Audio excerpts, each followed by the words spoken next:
Bersolat itu disiplinkan diri, masa dihargai dan waktu ditepati, penghubung kasih hamba dan ilahi, mensyukuri di atas nikmat hidup yang diberi.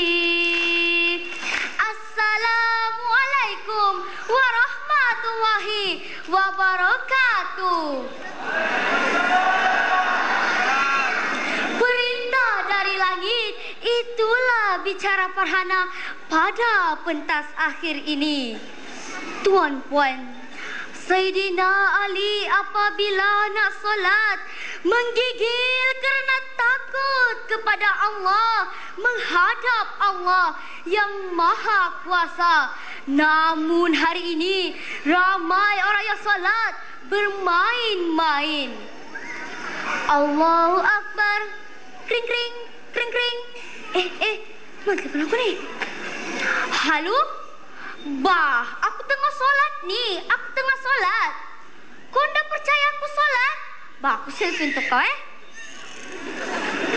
Tengok tu tuan-tuan, dalam solat pun berselfie. Bagaimana Allah menerima solat kita kalau kita bermain-main ketika solat, sedangkan solat mencegah dari kemungkaran.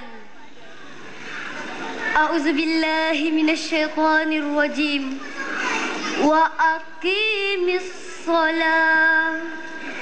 Innas salata tanha 'anil fahsya'i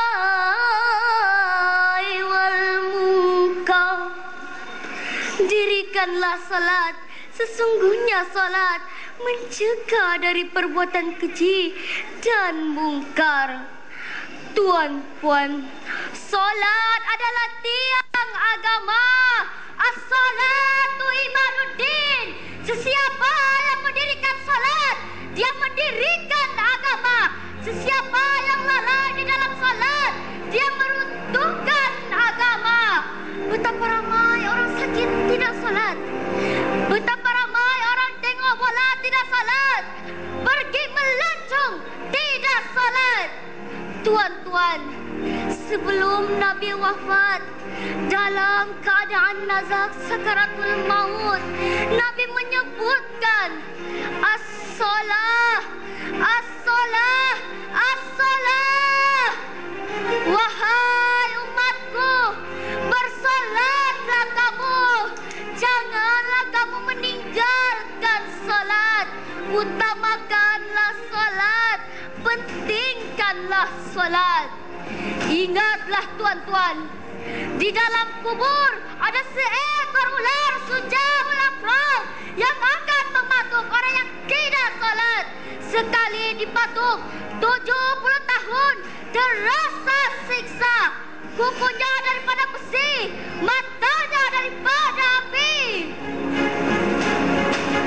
Dipukul di palu sehari-hari, barulah ia sedarkan diri. Hidup di dunia tiada bererti, akhirat di sana sangatlah rugi. Hidup di dunia tiada bererti, akhirat di sana sangatlah rugi.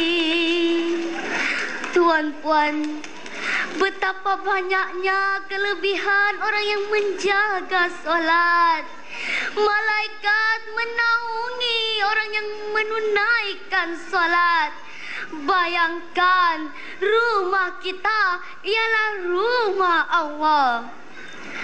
Wahai kawan-kawan, marilah sembahyang. Wahai kawan-kawan, mari ikut Rasulullah. Dengan bersembahyang, hati jadi tenang, jiwa jadi lapang, dosa hilang, Allah sayang.